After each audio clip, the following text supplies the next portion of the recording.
Hey there! It's your old buddy Dan back from Beach Church with another message.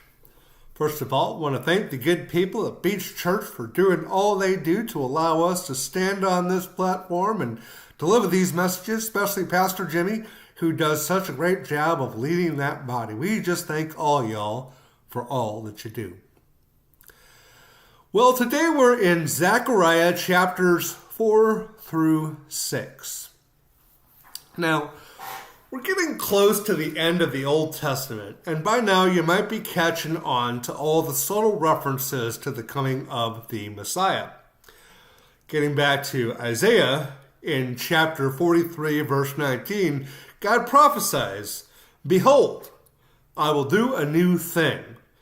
Now it shall spring forth. Shall you not know it? I will even make a way in the wilderness and rivers in the desert."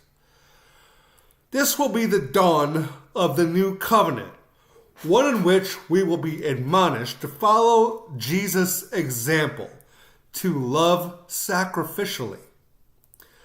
No longer will the blood of animals be required, for once and for all, those requirements are satisfied by the ultimate sin offering. Jesus gave his own life at the cross, spilling his blood, which is said to have dripped down on the mercy seat per the instructions given in Leviticus. The closer we get to the beginning of the New Testament, the more explicitly the authors seem to define who Jesus is and what he is about. And this is what we find here in Zechariah. Zerubbabel, the governor of Judah, a descendant of David, is tasked with building the new temple, not by might nor by power, but by the Spirit of the Lord Almighty. This is not a temple that requires David to drive the inhabitants out of Israel, that his successor must build because of the blood that David shed. This temple was in fact built under the leadership of Zerubbabel, and this would be the temple where the veil would be torn, making God available to all upon the death of Jesus on the cross. All that aside, you may note a symbolism in this book that reminds the reader of the text in Revelations. Leaves us with a lot of questions. Are the 7 lamps the same as the 7 churches in Revelation? Are the 2 olive branches an analogy to the 2 that die, leaving everyone to celebrate? I don't think so. In this case, the 7 lamps equate to the 7 eyes later mentioned. 7 is a number of infinity, so those eyes represent God's infinite perception of all that goes on. The 2 branches are thought to represent Zerubbabel, who oversees the construction of the temple, and Joshua, the high priest. More on him later.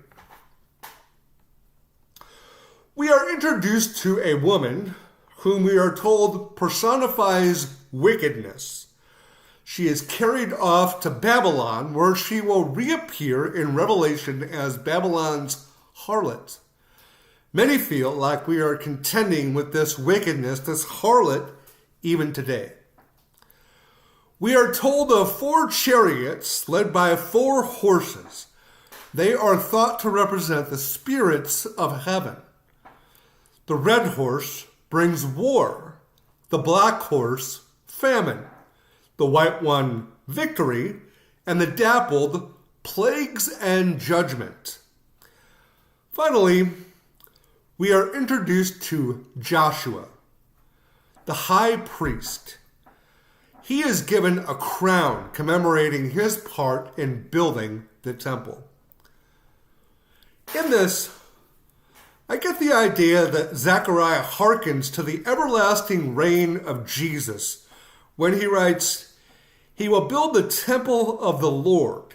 He will be clothed in splendor, and will sit on his throne and rule, and he will be a high priest on his throne. Of course, Zechariah could never have known what was to come. We have the benefit of hindsight, and we also have the benefit of Paul's guidance, who builds on the foundation of Isaiah 64, verse 4, when he instructs the Corinthians, "No eye has seen, nor ear has heard, nor the heart of man imagined what God has prepared for those who love him."